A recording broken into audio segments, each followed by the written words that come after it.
switching gears and talking more about a service-based product and really how you can take your knowledge, your expertise, and turn it into a business. And so I'm really excited to bring on my next guest who has started, she actually started when she was pregnant and broke and trying to figure out how was she going to make ends meet. What could she do to kind of get out of that hole? And so she took an idea and she ran with it, and she created a very successful training company for virtual assistants. And now she's actually creating another company in addition to that as well. And so she is joining me today. The company that she owns is called The Virtual Savvy. Welcome, Abbey Ashley. Hi. Hi. Hello. I'm so excited to be here. Thank you. Yeah, I'm so glad you're here. I'm so glad that we were able to connect finally, because we were trying to do this a while ago. And then, you know, I know you were changing some things. You had so much going on in your business, and then you were getting ready to launch a whole new product or business that's pretty much ready to go. So we'll get to that at some point. But yeah, I'm so glad that you're joining me. And I actually hopped on for a little bit. I think it was yesterday or the day before. You were doing like a planning session. Yeah. Yeah. Oh, I'm so glad you were able to jump on there. Yeah, well, great information always. And I think it's so important to be able to kind of plan. And I think so oftentimes it's easy not to do that. And I think we put it off until like January. And I'm always like, January's too late. It is, at least for me. I have to do it months ahead of time. Yeah, I used to do it in January. Planner. I don't know. I feel like there's people that are like kind of the doers and like, the plan will come later. The plan will come as I go. Or there's the planners that have a hard time doing. I was always the planner that had a harder time doing. So I love to plan. Just got to do the thing too. I was the opposite. I was the doer, and I'm like, I'll figure out the plan. It's like, I'll put the puzzle pieces together, because I'd rather like, it takes time to figure out the plan. I can journal and get into my vision. Yeah. And I get into that. But I'm like, I really do need to plan, because what I found is if I plan for financial wealth, if I plan to achieve the intention or the goal I set, and I learned this years ago, if I plan for that and I write it down, it's going to happen. Yep, because I'm 100%. focused. Yeah. I literally just a week ago I use sticky notes all the time. They're all over my desk, all over everywhere. And I just wrote one the other day that said plan to win. And I put it next to my mirror. So when I'm getting ready for bed at night, I'm like, okay, make your plan for tomorrow, because if you plan tonight, plan to win, then you're that much more likely to actually accomplish it. Yeah, sticky notes have become my huge friend. I used to put like my sticky note for my monthly goal, and what I was doing, and it wasn't necessarily a monetary goal. I'd have monetary goals, but I always have to tie in an emotional component to that monetary goal, because I know if I don't tie in the emotional component, subconsciously, I can just sabotage myself. I don't push towards it. And so I have to have something else in there. Like, why is it speaking to me? And I get myself into the feeling of that. And it could just be like, I'm planning like right now, I want to purchase a place in the Caribbean as an Airbnb. And so I can really see myself, why is that important to me? I want my whole family. I mean, I have 4 kids, and we come together a lot. But I want that for family reunions, and and I look down the road, like even when my kids are married and having kids, so it's like, that's my emotional draw. But I've realized all those things have to come into place, but I had to get big sticky notes. So I actually bought, Abby, I bought this. I don't have it right I know now. exactly. I have them. I know. They're exactly. huge, right? They're those huge ones. And I started putting those up, and I would write, and I started writing, after that planning, I'm like, I need to write more planning things down and get ready for next year. So I took 2 of them out and started putting some stuff up. So they're actually sitting on the boards over here. Okay. But I love that. So, and I love the fact that it was like, you're doing a planning thing, and we're just starting December, because it is so important to get set for things for the new year. I want to really get into because this whole summit series is primarily for women that are just, they're looking to either start a business, or they start it and they just don't really know where to go with it, or they're struggling, right? And I want to talk to a couple of different points here, but really what was the thing for you that was like, oh, light bulb went on, and I really have to freaking do something here, and I'm going to make it work. So how did that come to be? Yep, that light bulb moment, well, so I've always been somewhat entrepreneurial. My dad was an entrepreneur. I worked for his fast food joint and all the different crazy ideas that he had when I was growing up. And so I've kind of always had this entrepreneurial spirit, but I didn't actually start my first business until my mid 20s. And it actually came about when I was a stay-at-home mom. So I had worked previously at an online university, decided to quit, live off my husband's income, which had been drastically reduced. He had taken we took a year and did some volunteer work. When he came back, they're like, you can come back, but with like a $30,000 pay cut. And we were Oh, in the gosh. DC area. So it was a very expensive area, but we're like, we're going to do this. I've always dreamt of being a stay-at-home mom, right? And so I became a stay-at-home mom. I'm there with my daughter and I am bored out of my mind. And it's so terrible. And we're already, I'm hardly seeing my husband. He's having to drive 3 hours to and from work. We're living in a basement apartment with one window. I mean, it was just not fun. Yeah. And there was something inside of me that was like, man, entrepreneurship, like, let's try to get something going that's flexible. So I honestly tried quite a few different things before I came upon virtual assistants. I sold jeans on eBay for a while. I did like a freezer meal kitchen. I bought and sold textbooks and sold them online. And, Oh my I was, God. All of that sounds like so much work. I mean, for I mean, me, that sounds like a lot of, they were honestly, and what I was finding is that I'm like, I want something that's remote and flexible, and I'm still having to like tug IKEA bags full of textbooks with my daughter in and out of the post office. And I'm like, this isn't what I want, right? yeah. And so, I think that trial and error for a lot of us, if you're sitting here and you're frustrated because you're like, oh, I try things and I just quit them. Like, and that's honestly the way I felt. I was like, I'm never really going to be a successful business owner because everything I start, I quit. I don't stick to it. Right. Or I get a new idea. And then, and I honestly feel like if you are one of those people that has a new idea every 5 minutes, that actually is a sign that you are a true entrepreneur. So don't stifle that visionary, that creativity part, that innovative part of you that walks into a business and you're like, I know how they could do this better, right? Like you're that kind of person, because I think you guys are all my people. And so you get it. And so for me, I almost started to like think down upon myself because I was like, oh, I'm just the person that starts things and doesn't finish them. And so there was that light bulb moment. I actually became pregnant with my second child very quickly after my first. And it was kind of this, all right, Abby, like, get it together. Let's make something work. You're about to have 2 kids now, and this is your dream. And if you let it, it will die now. If I were to let it. And so I decided, actually, it was a friend that suggested virtual assistants. I'll be honest, it was just kind of well, I guess I'll try that. It wasn't this like aha moment. I've done everything else. Yeah, it's like, oh, well, I feel like I could send customer service emails and do all the things. And at this point, because I've had 3 other not very successful businesses, I'm like, I'll throw together a website tonight, order some business cards, go to a networking meeting next week. Boom, I have a business, right? Like I'm very much a quick start. So I launched, and the craziest thing happened is that I went to a live networking event in like the Washington, DC area, pregnant, and started introducing myself to people. And people were so excited about what I wanted, right? Like the need was there. There was a real pain point. And so I walked away with about 10 business cards, 3 of which became my clients that next week.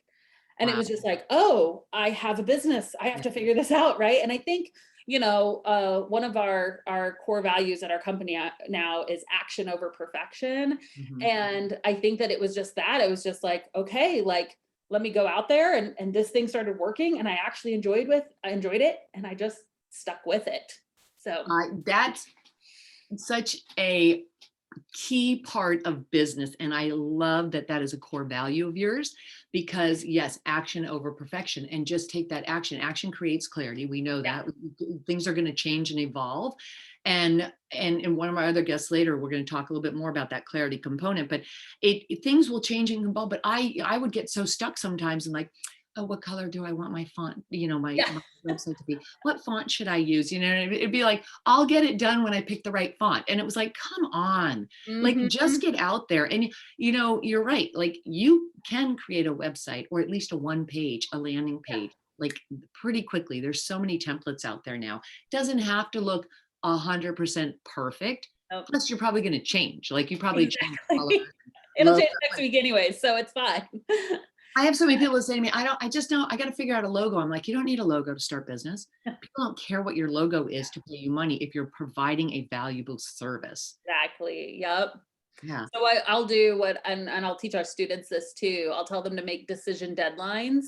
And it's like, all right, if you've decided I'm going to choose a name for my business and you just keep waffling over, should it be this or this? I don't know. La, la, la, la. I said, okay, it's Wednesday. By Friday at noon, make whatever your decision is at that point. That's your decision deadline. You're going to decide and move on and tell someone so that you're accountable to it, right?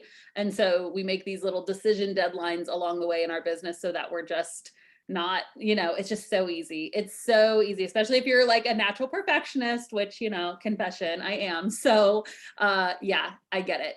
I find that most entrepreneurs are a little bit of control freaks and perfectionists. Perfectionists. That's why we want to work for ourselves, because nobody else did it right. Exactly. It's like, you don't know what you're doing. I can do it better, right? Yeah. Exactly. That's a big part of it. But there's when you set deadlines for yourself, there is something that happens in the mind because it's actually you're focusing on that deadline, and that's why it's so important to have those things. This is why I write down those plans. This is why I have those ginormous sticky note things, because when you write that down and when you see it visually in front of you, it's like your mind starts to, well, it's that reticular activation system, right? The mind starts to go and find a way to get it done. And it can apply to kind of anything. I know we're talking about setting a deadline and making a decision on something, but the great leaders make decisions quickly. They don't sit there and start wallowing in it, because when you do that, you just find it's almost, you open yourself up to excuses and to Yep. putting things off. And when you put off things, nothing gets done. And I always hear it said by so many of my mentors and leaders and successful individuals that money loves speed.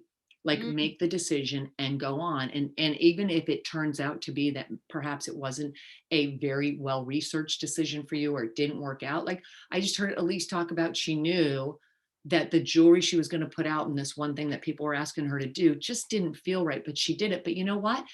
She corrected it and it led to a different opportunity right. for her. And so that's what happens. Those decisions sometimes can lead to something else. So you don't know. Yep. Exactly.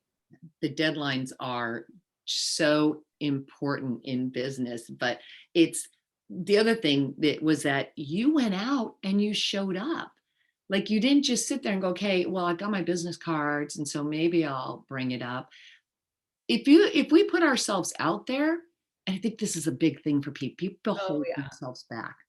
Like, don't they did you feel like, oh my gosh, I'm going to go to this networking event? And is it just in your personality to say, hey, this is what I do? Or were you kind of a little intimidated at first? Oh, so I'm a natural extrovert and it still made me want to puke. So you're not alone, and I think there's always that scary element when it comes to marketing, and it stems from, a fear of rejection, a fear of perfection, not appearing perfect or put together. There's all these different fears. Mine is usually rejection. Like I love for people to like me. And so it's really hard if I have the fear, the potential that someone won't like me or won't think I'm qualified. So yeah, it's definitely scary, but I also, I had my big why. I like literally had a ticking time bomb inside of me that's like, all right, Abby, let's get some money before this baby comes. And then, so I think keeping my why in front of me, letting my why be bigger than my fear for sure, was a huge component to it. And, and there's so many different types of marketing, but for me, those live networking events, which I know is not a possibility, entirely, our world's a lot different right Starting to come now. back, but yeah. But yes, but like, for me, those were really great because I think it was just kind of that like, let's just jump off the deep end. Let's meet people and they're going to ask you what you do. You don't have to go up and introduce yourself to people. They're going to come up to you and say, hi, what do you do? Yeah. And you got to answer it, right? And so I think kind of forcing myself into that situation was good for me, to just kind of own, this is who I am and what I do, and kind of just made it up as I went along. Yeah.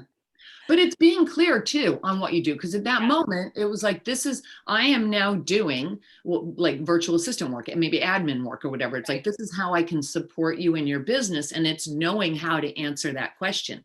Uh-huh. Knowing how to answer that question, but also intentionally, like Yep. going into that. Like I tell people, when you attend, like, even when people were coming to this, I was like, make sure that you attend this summit, set your intention when you're attending it.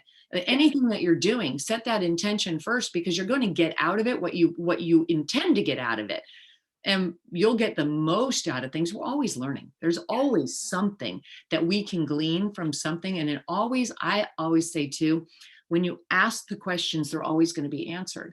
Yep. It's a matter of, are we allowing ourselves to hear those answers? Yep. 100%. I also, when it comes to marketing, I think a lot of times people are nervous if they're not naturally. I mean, I think less than 3%, I read the stat once, less than 3% of us are natural marketers. So and there's a lot more than 3% of us having success in business, right? And so you don't have to be a natural marketer. I think that is a skill that can be acquired. I also have found that some, like the students that go through our program, some of the best marketers are introverts, would consider themselves more shy. And I think that a big reason is because they're really good question askers, honestly, and they have perfected. I just today, it just popped up on kind of my feed, and I started listening to a book about how to be good at discussion, how to talk to people. I think that was the name of the book, like how to talk to everyone or something like that. And I started listening to it, and so much of it is, asking questions, smiling, giving, kind of digging in further to what they say, putting the spotlight on the other person. So in essence, like if you're like, I don't really love sales and marketing, if you really think about it, sales and marketing is really taking the spotlight away from you and putting it on another person. And when you do that and you do it well and you just ask questions, it's amazing what people will tell you. Hi, what's your name? Oh, here's what I do. Here's what I do. Tell me more about your business. How do you do that? People will just start talking and talking. And the more they talk, they'll start to overshare, and they'll start to share some of their problems and their issues, sometimes without you even asking, right? And then it's just like, boom, if you have the solution for their answer, it just is really natural. Like, oh, we're so bombarded with email though. Da, da, da. Oh, I actually do email management. Did you know? I mean, it can come so naturally if you just, are willing to kind of strike up some of those conversations. 100%. 100%. It's like pull marketing instead of push Mhm. marketing. And that, Yes.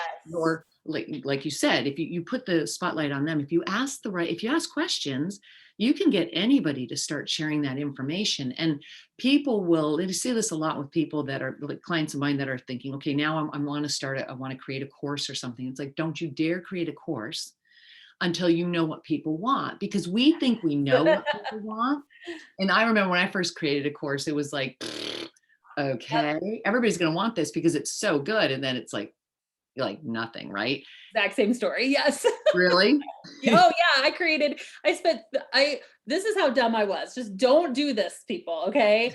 I was like, so I was working as a virtual assistant. I start working for a course creator. He's creating these online courses and making hundreds of thousands of dollars like in a week. And I'm like, I could do that. And so I literally drop all of my clients, okay, I'm making $10,000 a month working from my basement apartment as a virtual assistant. I drop my clients and I'm like, I'm a course creator now. Oh, And man. I spent 3 months creating courses, launched them to my tiny little list of like maybe 500 or 600 people. And one person bought for $97. And I was like, Oh, what did I do? Like what? And then I had to like call my client. I'm like, will you take me back? Like, please, I'm so sorry. I was so wrong. And it was basically right. I didn't validate before I created. And I think that service-based, and I could go into service-based versus courses all day, but like I love service-based because the need is so there. I mean, it is just when you have a service-based business, it is like people need those services and it's there. And it's instead of an online course we have to get hundreds of people to say yes. You need most freelancers can replace their income with 4 clients. So instead of getting hundreds of people to say yes, you need to get 4 people to say yes. And it's just like, oh, that's more doable. So but with an online course, which is what I do now, I sell this online course. We waited until we had a list of 1,000 people, and then we just said, what do you want us to talk about? What do you, I'm saying us, it was just me. I know. We always do that, don't we? We go, I know. oh yeah, we, us. And it's like, and the dog. It was just me. It was me behind sending the email. And I'm like, I have a list of 1,000 people. I'm going to ask them, because my last courses that flopped were on like branding and blogging and all this stuff. I said, what do you want to learn from me? And they said, we want to learn how to start a virtual assistant business. And I'm like, I didn't even know that's who the audience I was attracting. I'm like, okay, that's what I teach now. And that's literally how the Virtual Savvy was born. So roundabout. Well, and surveys are so important, and asking people, because like we just said, in the sales and part of the marketing, it's like, what do you want? Yeah. Like, what do you want to hear? And I think we're oftentimes almost afraid to ask the question because it shows its vulnerability. It's Oh, like, oh, you don't, what do you mean? Why are you asking me? You don't already know? Or I think sometimes I'm afraid to ask the question because what if the answer is different than the awesome idea I already have in my head? I get very attached to my ideas. And then if I realize no one wants my idea, it has to kind of die a slow, painful death. And but I've had to, trust me, I have killed way more businesses than I've started, and I'm happy I did it. Well, and that's important too, because there's, well, a couple of different things here. When I started online, and I had a franchise. My first business was a franchise with a personal development sales training business, because I was in sales. And so I bought a franchise with personal development, which was awesome because it really, I mean, there's so much when you become an entrepreneur, and people always say, I want to go become digital, I want to do online and all that. Great, but get ready for it, because it's mental. It is 99% mental, because it's the shift that has to take place with up here to step into a leadership role, to let go of certain, like you said, I've killed many businesses, to let go of certain things and to be okay to do that. And then to shift into a way of being where you're like, I'm okay to ask those questions. I'm okay to not be perfect in certain things. And knowing that. And I started with an online magazine because I wanted to step away from a sales thing at the time. And I started doing an online magazine basically. And I had a hustle though. I mean, even though it was an online publication, I had to go get the advertisers to support that. So I was out there knocking on doors physically, like talking to people, knocking on doors. And in the end, I brought in some top hotel brands to help me in venues that subsidized the publication and me. But what happened, and it turned out to be service-based. It wasn't the course. It was service-based because we were writing all the content for the publication, and these hotel brands were like, wow, can you help us? We are overwhelmed. I didn't ask. They started volunteering because, again, we would go in and sit down and go, how's things going for you? And it was just listening. And all of a sudden we created a content development division.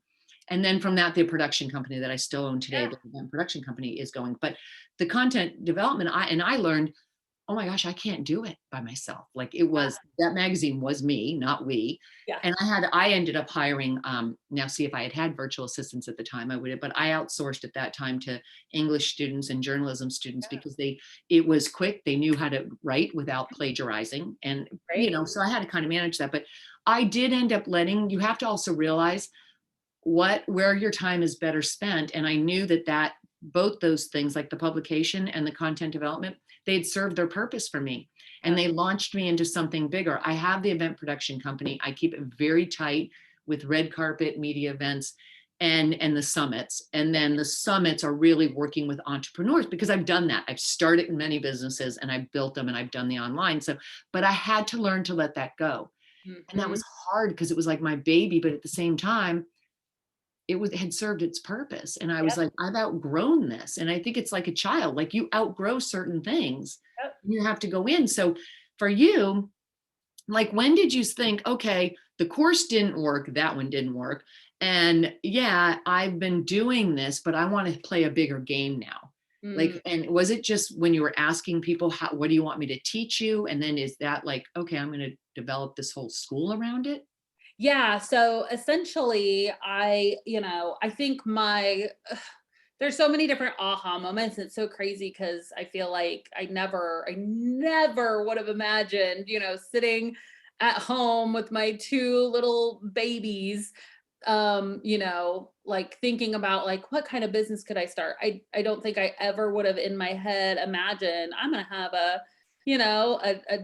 giant online training program that has 21 employees and like all that. I'm like, I never would have thought that, and so I followed kind of that, just the closest vision in front of me, and I just kept to it and kept really open palms to my dreams. I feel like that's has just been a big a big theme throughout this whole thing. And so now that's not to say I didn't stay focused too, because I think those are two different things. Like I stayed committed to the dream at hand, but Mhm. I also would do these small pivots. So the wrong decision I made was saying like, oh, I want to be a course creator instead. Let me scrap what I've been doing and go that's not a pivot. That's a total like scrap and change, right? Whereas if I had something successful that was really working, what would have been better to do was to continue doing that and start to pivot and do the other thing kind of simultaneously until that grew. That would have been the smart thing. And that is what I did once I took back freelancing clients. So, I mean, really that aha to like, oh, I want to create an online course was just I got a client, one of my clients, and it's just crazy the relationships you make. You have no idea what's in front of you. I ended up pitching this client because I was just obsessed with his blogs. I would read them constantly. He was just produced such good content that I'm like, I want to work for this guy. And so I spent about 2 weeks on a cold pitch to him. And I literally took one of like some of his blogs and made a course for him and then was like, I made this for you. Wow. And he I got past the gatekeeper of his email because he's running a 7-figure course company. And he's like, let's jump on a call. So I got on a call with him and he hired me on the spot. And so I was doing like kind of copywriting for him. That was like my main skill at that point. And so I would help him write blog posts. Those blog posts that I had been like swooning over, I was like getting to write, which was really cool for me. But then I just got to see behind the scenes of the way a course company works. And Mm. so that was kind of oh my gosh, I could do this, right? This is what I want to do. And yeah, I love it. That's what we do now is the online course. Yeah. So how did you, because I actually got my virtual assistant from Yeah. your Oh, company. that's Yeah. awesome. And I can't remember, is it a job board or something like that? Something that I don't know, but I posted a need for a virtual assistant and because I knew I wanted somebody that really understood. For me, it was, I know you need to know how to write Yeah, and, exactly. and It's a communicate. hard skill to come across. Yeah. And so there were some things that were really important to me. And I interviewed a couple of people and I hired Jamie, my virtual assistant from there. And I was so pleased with that, but I was like, wow. So I was like telling him, I think a while ago, I was like, I'm really trying to get Abby on because I'd love to talk to her about this and building that whole business and everything because, service-based business, yes, I think it's the easier barrier of entry or the barrier of entry is easier for most people. It's lower for most people to get in when they want to start working from home and they Yep. want to be able to have that ability to be present to their family and have some flexibility in their schedule rather than, because a lot of people go, I just want to go big and go out and make all this money. Like you said, you see all these people making all these courses and you're like, blah, blah, blah. Reality is there's a lot that goes into that behind the scenes prior to. Yes. You don't just come out with your, knowledge and expertise and go, boom, I'm going to do this. 100%. You can do some parts of that, but you kind of have to have something else going at the same time until you can get until you get to where you are now. But there's the ramp up period. Yes. I think a lot of people want to just jump from here to here. And it's like there is going to be that ramp up period. And that's so important because that's where it's like the little nuances, the things that we learn in those little stages incrementally.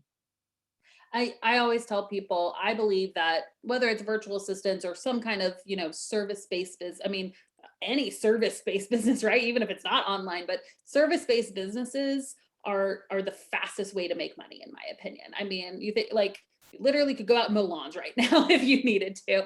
Like there's services they're just the fastest way. Cause again, it's just one-to-one a service. It's needed.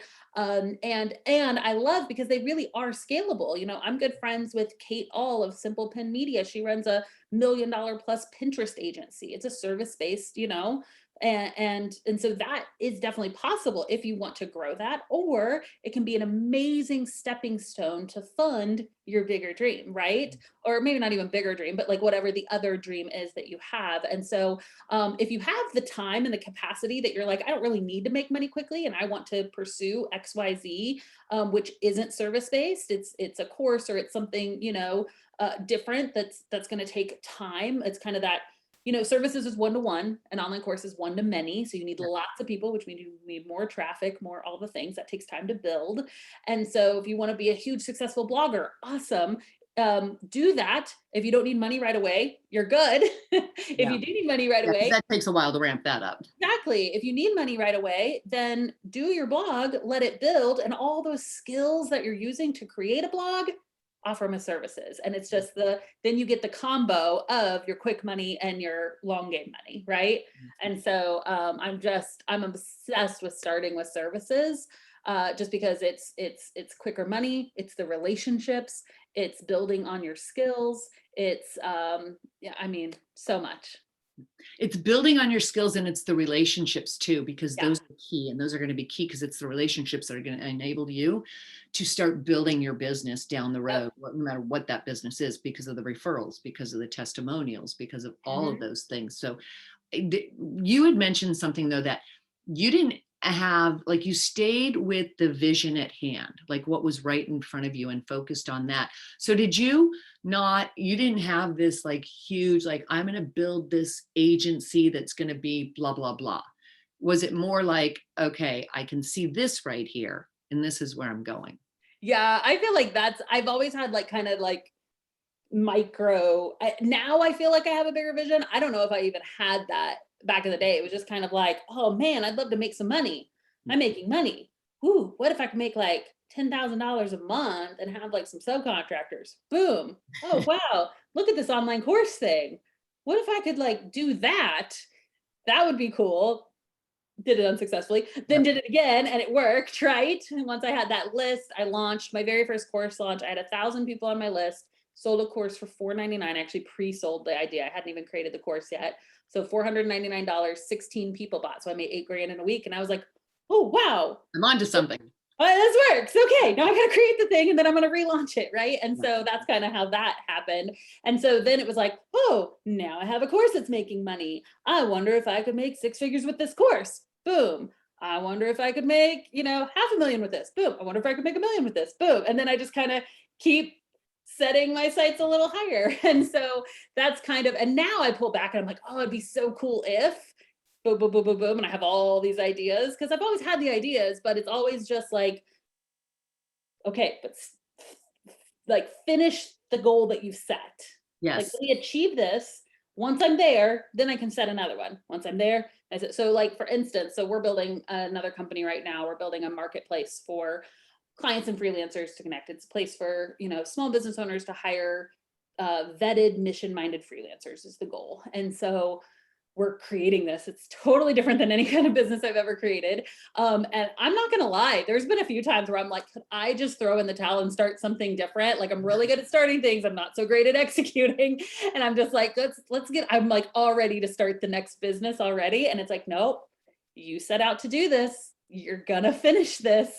number one, I've put way too much money into it not to finish it. And I mean, it's going to serve a purpose and it's going to be amazing. So I am still excited for it, obviously, but it's just a like, you know, even now I still have to be disciplined to stick at the thing at hand because I'm an entrepreneur. Yeah. We get lots of Well, it's ideas. a birth process, you know? I mean, there's like, oh Yeah. my gosh, this is so exciting. It's so new and blah, blah, blah. And then you get to the point where you're like at 8 months and you're like, ah, get done with it Yeah. already. You know, I can't even walk, you know? Like a year and a half in and Yeah. it's not even launched yet. Oh I'm my like, gosh. I think once we launch, I'm gonna be, but I'm like, I think I'm just really anticipative. I'm just like, we got it.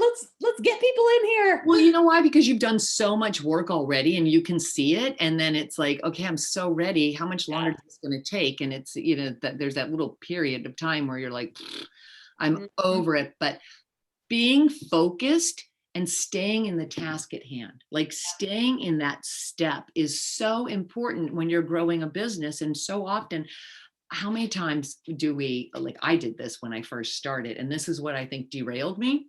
And this is why I think I got tripped up at least. I mean, I literally pushed my success off for a good year and a half because I didn't have blinders on. And I'd be Mhm. like, oh, what's over? Yep. Oh, what's over there? And then I think, God, how are they doing that? They're doing that so fast. Okay, that's faster. I'm going to try that. I Yep. can do that. Or, oh, I really like you with the course. Well, they're doing all the courses. I'm going to do this, but we don't have the ramp up. And we also we aren't in alignment with it, like mentally.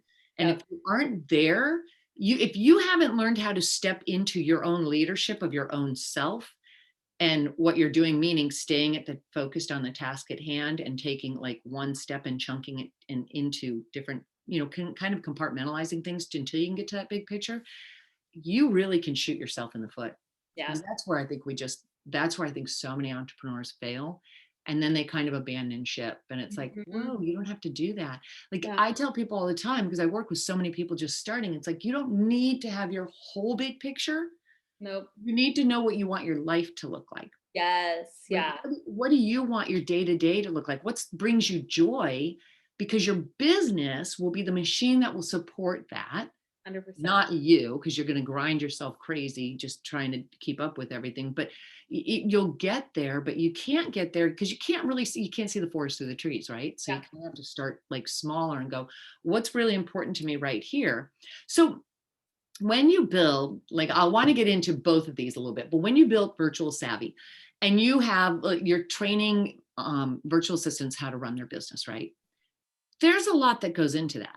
So how did you do, I'm going to create like little modules within this, or did you actually have somebody else come in and, you know, like on a membership site, sometimes you'll have somebody else come in and give, you know, they can teach landing page creation better than I can. How did you set that up? Did you structure that? You know, Yeah, so the actual course, I created that content all myself from a used Craigslist laptop. By the way, the video quality was terrible. so no excuses. You can do No anything. excuses. Yeah. So essentially when people, I pre-sold the idea for this course because I had a list. I had been grinding out for almost a year to get a list of 1,000 people. It took me about a Wait, full, how'd you get the list? I mean, I put free, this was kind of like wild, wild west days of Facebook where you could just go in a group and you're like, who wants my free checklist? Comment me below. And then like 100 people do it and you're like, yay. And then, you know, one by one, asking friends and family, like starting a list from scratch is not easy. And so, you know, slowly I would go on podcasts, I would do guest blog posts and just, I would blog. And so, you know, blog and had an organic Pinterest strategy. And so that just, it took a lot. It took a year to get 1,000 subscribers. Mm. But that's when I asked, okay, what do you want?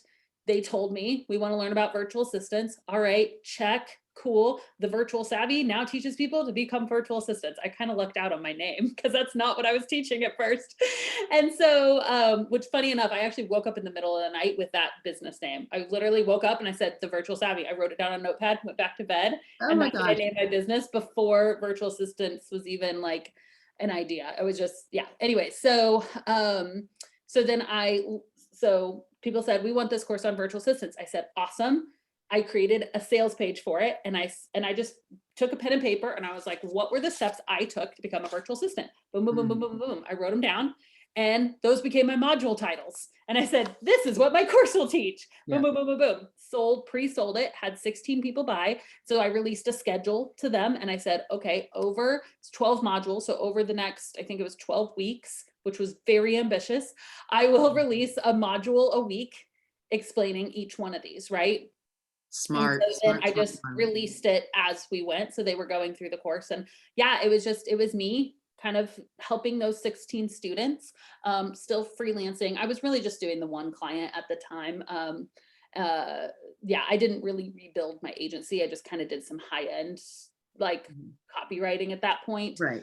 So that's kind of what was funding me and then I had this course.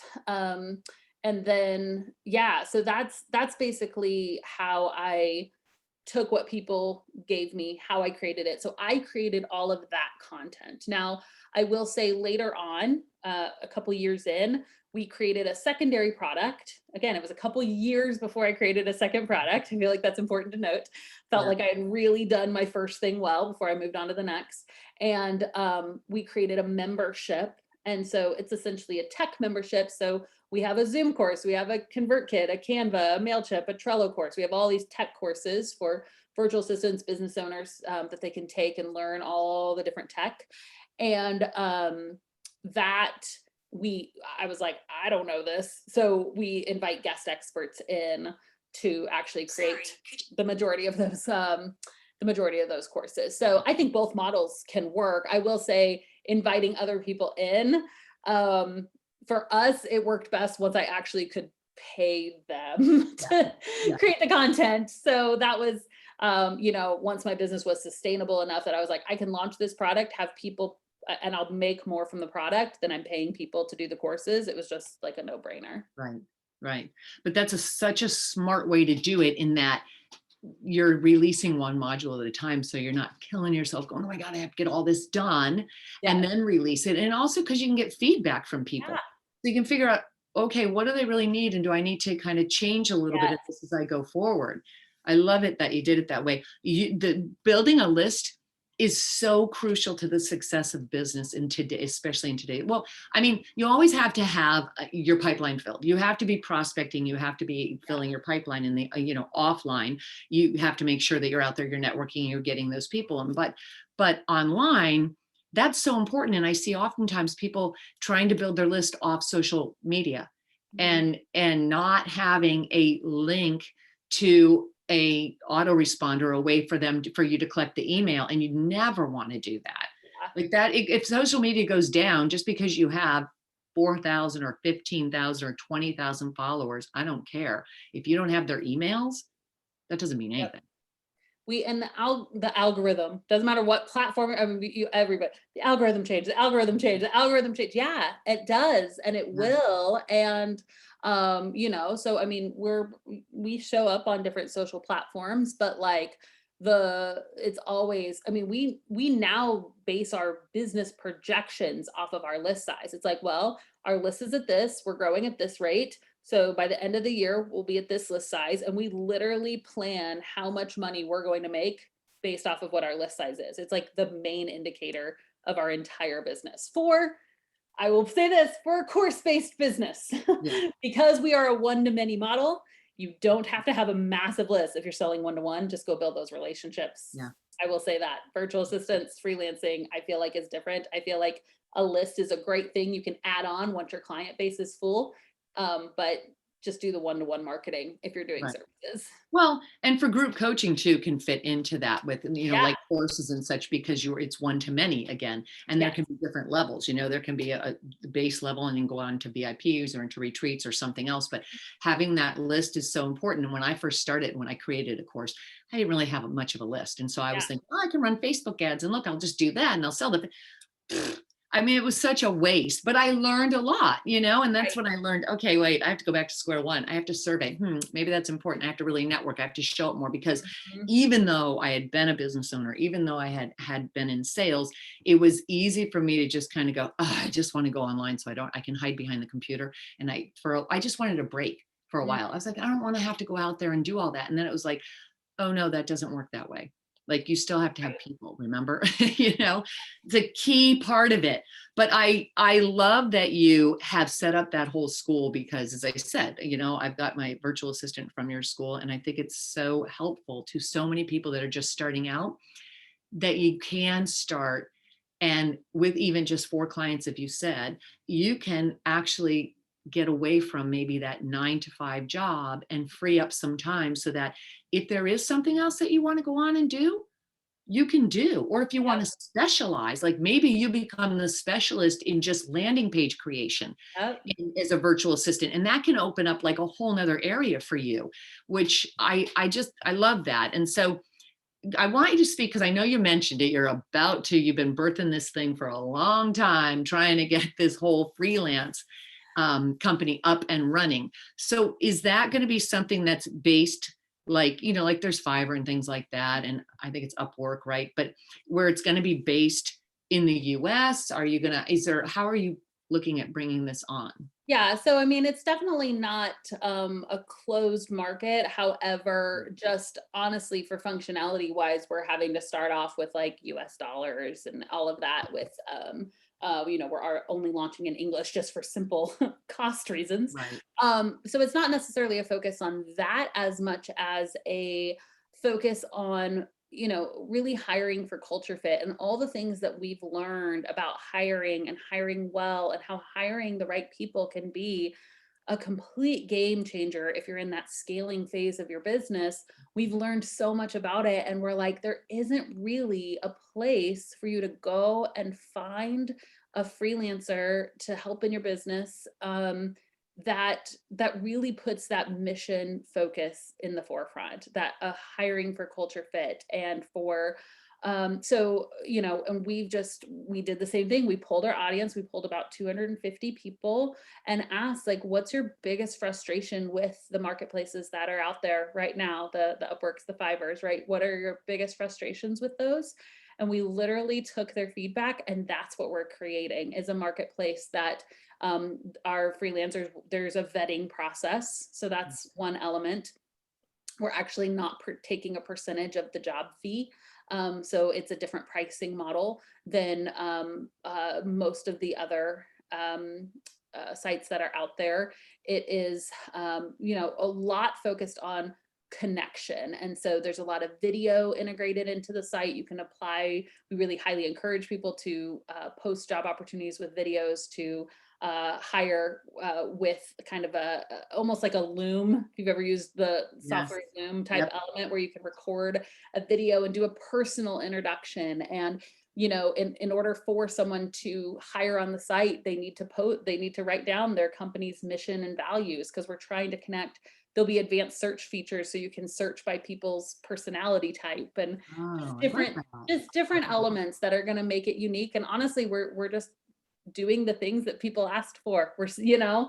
And that's, I mean, the key to business is find a problem and solve it in the way people want it to be solved. And so that's essentially what we're doing. So the goal is that we're launching that in April. I think it's the third week of April. The week of April 18th is when that will officially be opening. It's called Hello Savvy, taking that savvy name, but really the emphasis on conversation and Mhm. connection. So Hello Savvy is what we're building.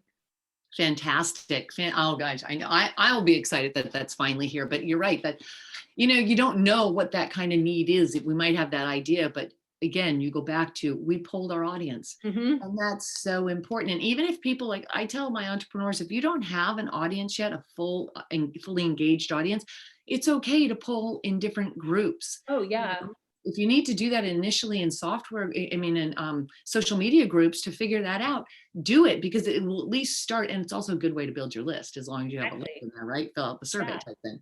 So I love that. And I'm actually really looking forward to that. And I love the service that you're providing to people because I think it's a great way to help people really transition into working for themselves and also learning how to actually do that, what's important, what's needed, and what to really pay attention to. So thank you so much for being here. Yes, I'm of so course. Thank glad you that for we're having finally able me. to connect, you know. Yes, for sure. This was a joy. Thank you. You also have a giveaway for our do. audience members as well, if you want to talk a little bit about it, because Carrie Lynn's putting it in the chat right now. Yes, yes. So we are doing a giveaway every December. We were like, let's do a massive, it's, you know, the season of giving, let's do a massive giveaway. And so this year we are giving away some really awesome stuff. We're giving away our course, not only the main huge course to learn how to become a virtual assistant, but that tech course, some really cool swag. So like freelancer, work from home, I'm a boss kind of, you know, t-shirts and bags and things like that. If you go to the virtualsavvy.com/win, you can see everything that we're giving away. It's really fun. So go see if you can win some cool stuff. Perfect. Carrie Lynn's got it in the chat now. And I'll also post these links as well and ways to connect with everybody in our Facebook group that I have going for this summit. So we'll do that Very as well. good. Great. Thank you so much for being here, and good luck. I know that, you know, April probably can't come soon enough to you, but at the same time, It's on the horizon.